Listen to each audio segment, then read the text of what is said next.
আজকে বিকেল 4টের সময় যে সরকারি কেন্দ্রীয় পোর্টাল রয়েছে যার মাধ্যমে ছাত্রছাত্রীরা কলেজে ভর্তি হতে পারবে, সেই পোর্টালের কিন্তু আনুষ্ঠানিক উদ্বোধন হয়ে যাবে আজ বিকেল 4টের সময়। এবং তারপর আগামীকাল থেকে তোমরা অনলাইনে আবেদন করতে পারবে। সর্বোচ্চ 25টা কলেজ অবধি তোমরা প্রেফারেন্স সিলেক্ট করতে পারবে। পাশাপাশি 1 জুলাই অবধি চলবে আবেদন। পাশাপাশি তোমাদের কিছু তথ্য যেটা জানা প্রয়োজন সেগুলো, যেমন অ্যাপ্লিকেশান ফি তোমাদের লাগছে না।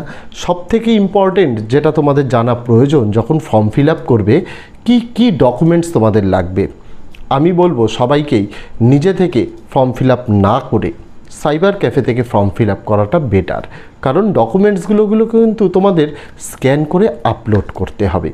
সেই জায়গাটায় অবশ্যই ফোন থেকে যদি তোমরা স্ক্যান করার চেষ্টা করো, আবছা আসে, সেই ক্ষেত্রে কিন্তু তোমার প্রবলেম হতে পারে। তাই আজ এই ভিডিওতে তোমাদের জানাবো যে ফর্ম ফিল আপ করার জন্য যে প্রয়োজনীয় ডকুমেন্টসগুলো তোমাদের লাগছে, সেই ডকুমেন্টসগুলো কি কি তোমাদের হাতের কাছে রাখতে হবে, তাহলে অনেকটা কাজ তোমাদের সহজ হয়ে যাবে।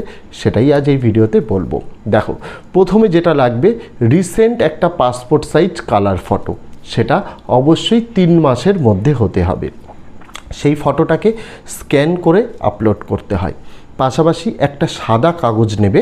সাদা কাগজে তুমি তোমার নর্মাল সিগনেচারটা করবে, সই করবে। সেটা অবশ্যই নীল অথবা কালো পেনে যেন হয়। ঠিক আছে, এই দুটো জিনিস তোমাদের আগে বলা রইল, কারণ এই দুটো জিনিস খুবই বাধ্যতামূলক। তার পাশাপাশি আর যে জিনিসগুলি লাগছে, আইডেন্টিটি প্রুফ হিসেবে অবশ্যই আধার কার্ডটা তোমরা ব্যবহার করতে পারো। সকলেরই আধার কার্ড রয়েছে, তাই অবশ্যই আধার কার্ডটাকে তোমাকে কিন্তু সাথে নিয়ে যেতে হবে। আর কি লাগছে? আর লাগছে মাধ্যমিকের রেজাল্ট লাগবে, মাধ্যমিকের মার্কশিটটা তোমার লাগবে। কারণ যখন সেন্ট্রালাইজড পোর্টালে আবেদন করবে সেইখানে কিন্তু রেজিস্ট্রেশনে তোমাদের লাগে এটা মাধ্যমিকের মার্কশিট, এটা তোমাদের লাগছে। মার্কশিটেই যেহেতু রোল নম্বর রয়েছে, তবুও তোমরা অ্যাডমিট কার্ডটা সাথে করে কিন্তু ক্যারি করবে। আর মাধ্যমিকের রেজাল্টের সঙ্গে যে সার্টিফিকেটটা দিয়েছে সেটাও ক্যারি করবে। এখনও যেহেতু পোর্টাল উদ্বোধন হয়নি, ফর্ম ফিল আপ স্টার্ট হয়নি, তাই এক্স্যাক্ট বলা মুশকিল যে সার্টিফিকেটটা, মাধ্যমিকের সার্টিফিকেটটা লাগবে কি না। তবে তোমরা সাথে করে নিয়ে যেও, যাতে তোমাদের হেনস্থার শিকার না হতে হয়। তারপর কি লাগবে? উচ্চ মাধ্যমিকের রেজাল্ট, উচ্চ মাধ্যমিকের অ্যাডমিট কার্ড, আর লাগবে তোমাদের হচ্ছে উচ্চ মাধ্যমিকের সার্টিফিকেট। এটা লাগছে। মাধ্যমিকের অ্যাডমিটটা কেন কাজে লাগে? বয়সের প্রমাণপত্র হিসেবে মাধ্যমিকের অ্যাডমিট কার্ডটা তোমাদের কিন্তু আপলোড করতে হয়। তো এই ছিল একাডেমিক যে তোমাদের জিনিসগুলি ক্যারি করতে হবে সেটা। এবার কারোর যদি এসসি এসটি সার্টিফিকেট থাকে সেটা অবশ্যই ক্যারি করতে হবে। ওবিসিদের জন্য নতুন নিয়ম আনছে সরকার, সেটা হয়তো পোর্টাল উদ্বোধন হলে জানা যাবে। তারপরে ওবিসিদের ব্যাপারে কিন্তু আমরা কিছু বলতে পারবো। পাশাপাশি ব্যাংকের যে পাসবই, তোমার নামে যে ব্যাংক অ্যাকাউন্ট রয়েছে সেই ব্যাংকের পাসবুকটাও তোমাকে নিয়ে যেতে হবে। ব্যাংকের পাসবুকটা তোমরা অবশ্যই নিয়ে যাবে, এটাও স্ক্যান করে আপলোড করতে হবে।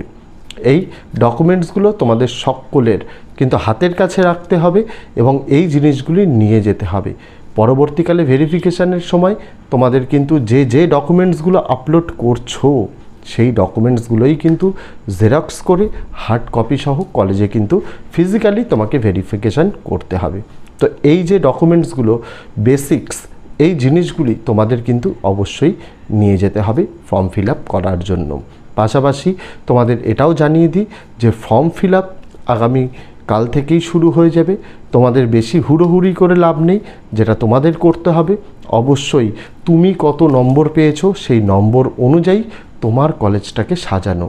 এমন নয় যে ধরলাম তুমি 250 পেলে কিন্তু প্রেফারেন্সে সিলেক্ট করছো প্রেসিডেন্সি ইউনিভার্সিটি, একটা কথার কথা বললাম, সেই ক্ষেত্রে কিন্তু তোমার ফার্স্ট প্রেফারেন্সে কখনোই নাম আসবে না। অবশ্যই তোমার নাম্বার যত, সেই অনুযায়ী কোন কলেজে তুমি পাস কোর্স করো বা অনার কোর্স করো, তোমার কোনটায় নাম আসতে পারে সেই অনুযায়ী অবশ্যই কলেজটাকে সিলেক্ট করবে, যাতে তোমার এই প্রেফারেন্সটা নষ্ট না হয়। অবশ্যই পছন্দের কলেজগুলোকে ওপর দিকেই তোমাকে রাখতে হবে, যাতে সুযোগ যদি থাকে ওই প্রথম দিকের কলেজগুলোতে তোমার নাম উঠে যায়। বিস্তারিত ভিডিও তো দিয়েছি যে কিভাবে কলেজ চুজ করবে, কোন কলেজে কতগুলো সিট, তোমার নম্বর অনুযায়ী কোন কলেজ তুমি পেতে পারো, সমস্ত ভিডিওই দিয়েছি।